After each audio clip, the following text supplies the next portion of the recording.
Welcome to this segment of political wahala, and I am calling it the shaking table moment. We're about to shake some tables.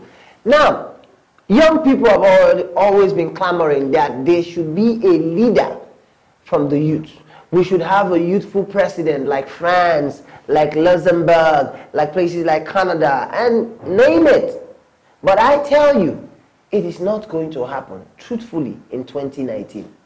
Because, I repeat, because greed, selfishness, self-centeredness could not allow people take the faith and hope of young Nigerians to the promised land.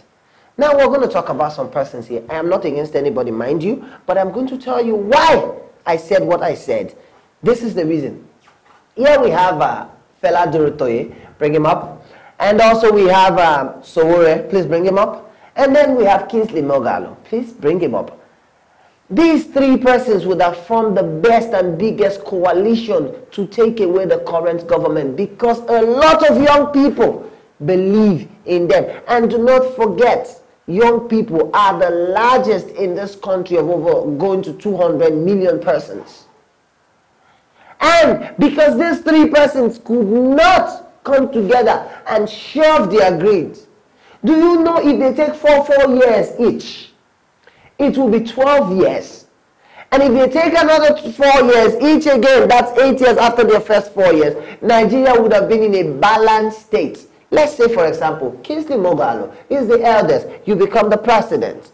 He's experienced with the banking system. He has been at the central bank. You become the president. Sowore becomes the vice president. And then Fela Durotoye becomes the supervising minister. Like that, we would have gotten a good economy because the next year this person is going to hand over to this person and then to this person.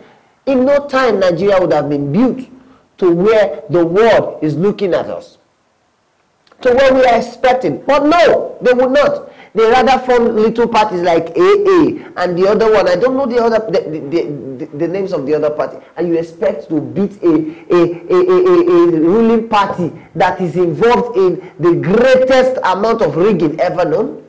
They have to even rig themselves in the primary. Primary that nobody contested, they rigged it. 7,000 people were in Eagle Square and then 14.2 million people voted. How? We didn't do online voting. So you are expecting to beat that person, this set of persons now, with your individual capacity? It is not done.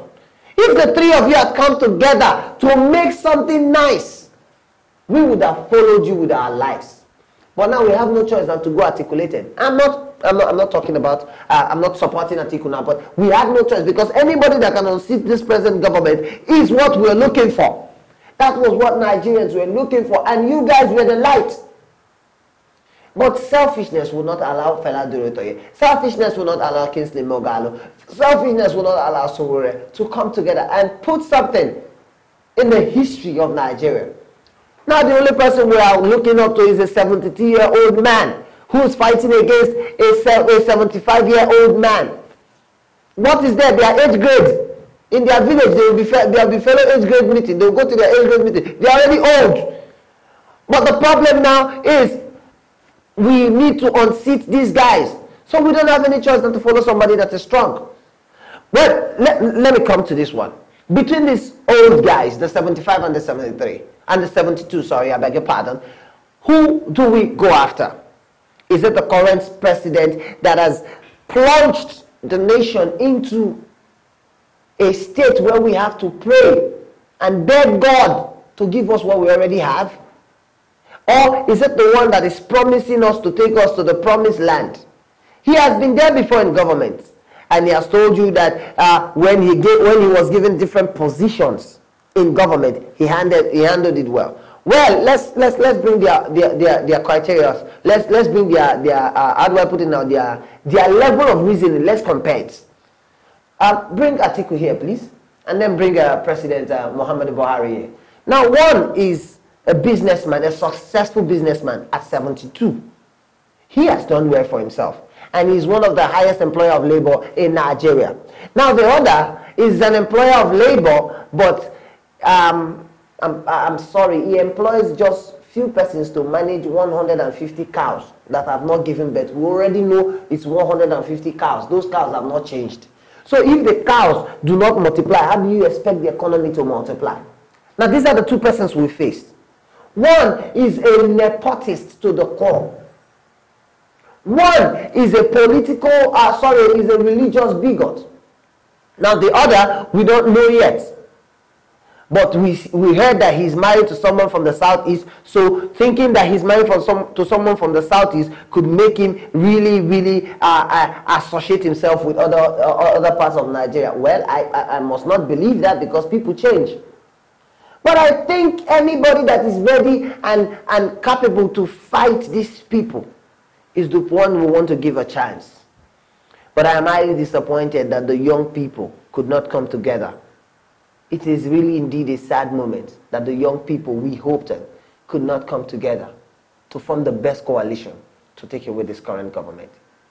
Mr. Kingsley Moghalu, Mr. Sowore, and Mr. Fela Duritoye. I must say I am disappointed. But Godspeed. Godspeed in your endeavor to become president of this country. Because I tell you, it will never work as one man. But together, you can pull this force, and we will give you our bloods as Nigerian youths. That's my take on shaking tables. You're watching Mobtv.